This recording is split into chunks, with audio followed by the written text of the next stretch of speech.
I've always been fascinated by the history of India, so I've always read books about British India particularly, and always the relationship between Edwina, if I might call her that, and Pandit Nehru has been dithered about, tactfully, shall we say, by historians. It's mentioned in a flying paragraph.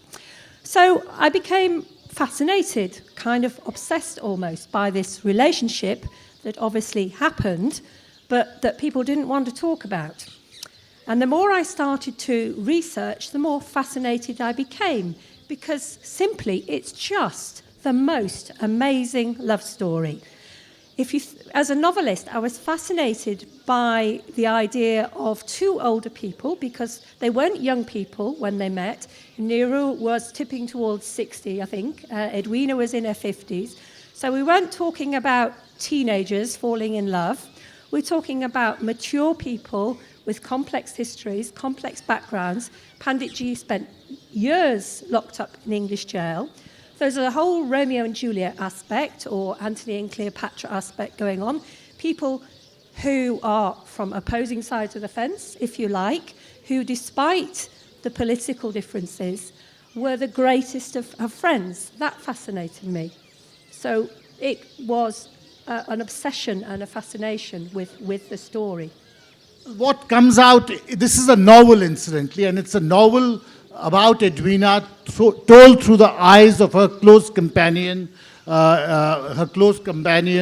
Leticia Wallace, excuse me.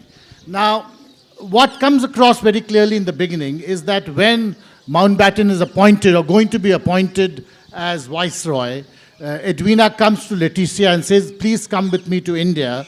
But what also comes through is that she's most reluctant to go to India at that time. Yeah. Now, why is that so? Because for a British politician in the making like Mountbatten was, his wife surely would have been pumped up that my husband is going as Viceroy. No, she didn't want to go to India. The first thing to say is the Mountbattens had what we might call a very unconventional marriage. They both had friendships or liaisons on the outside of their marriage.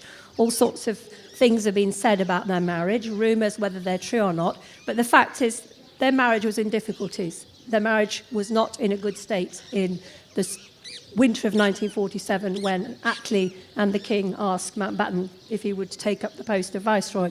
So that's the first thing to say.